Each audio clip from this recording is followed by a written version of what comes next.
Lán til fyrirtækja í sjávarútvegi eru helmingur lána á afskriftarreikningum Byggðastofnunar. Á afskriftarreikningi stofnunarinnar eru nú lán að andvirði 4,5 milljarðar króna sem hætt við að þurfa að afskrifa með öllu, verði ekki breyting á. Sjávarútvegsfyrirtæki bera ábyrgð á rúmum 2 milljörðum af þessum skuldum.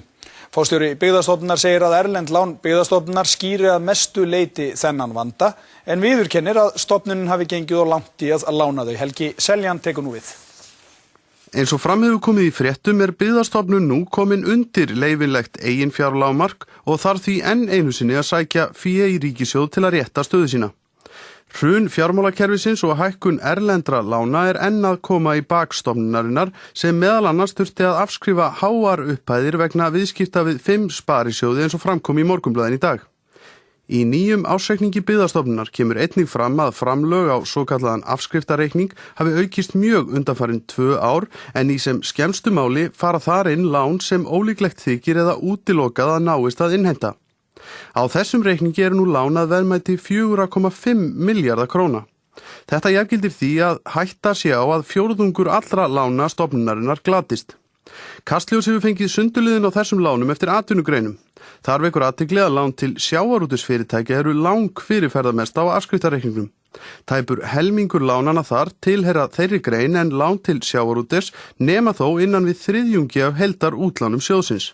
Til samanburðar eru samanlögð útlán til þjónustustarfsemi og iðnaðar á afskriftarreikningnum rúm 40% en hlutfall lána til þeirra greina tæp 60% af heildar útlánu Byggðastofnunar. Það á sér nú eðlilega skýringar í því að sjávarútvegurinn hefur nú löngum verið stærsti hlutin á lánastafni stofnunarinnar. Það var kannski aðeins breyst á síðar árum þegar ferðaþjónusta og aðra greinar hafa sótt á. En megin skýringin nú svo að sjávarútvegurinn hefur svona gegnum tíðina verið stærstur og þar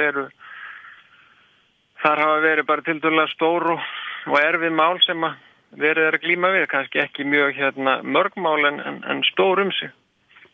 En kallast það ekki svolítið á að 30% af útlánum séu til sjávarútvegsins en þegar kemur að framlögum og afskriftarreikning séu þau í nálægt 50%?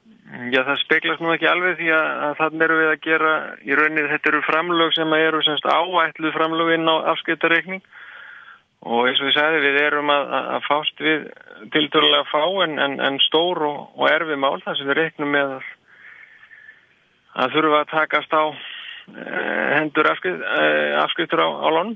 En bendir þetta ekki til þess að þið hafið líkt og margar bankastofnanir í aðdraganda þessa hruns lánað full mikið út á kvóta og dýr kvótakaup? Já, stærsti hluti okkar viðskiptavini í sjávarútvegi nú reyndar fiskvinnslur, stórar og litlar fiskvinnslur.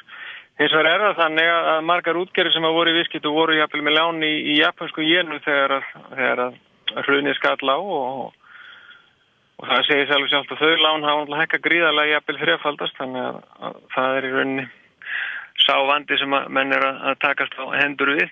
Ég held kannski að við höfum farið og geitt í því að veita mönnum erlend lán hins vegar. Í Morgunblaðinu í dag fjallað að sú ákvörðun að gefa rækjuveiðar frjálsar hafi orðið til þess að afskrifa hafi þurft lánað andvirði 700 milljóna króna. Samkvæmt tölum framlög á afskriftarreikninga nema þær afskriftir þó einungis tæpum þriðjungi þeirra skuldar sem tilheyra sjávarútveginum í heild sinni og hafa verið færð á afskriftarreikning. Síðan var það algjört hrun í rækjuiðnaðinum. Það bæði hrundi veiðin, það hrundu markaðir, olíuverð fór upp úr öllu valdi og komu margir þættir saman og öllu því að það var algjört hrun í þessari grein.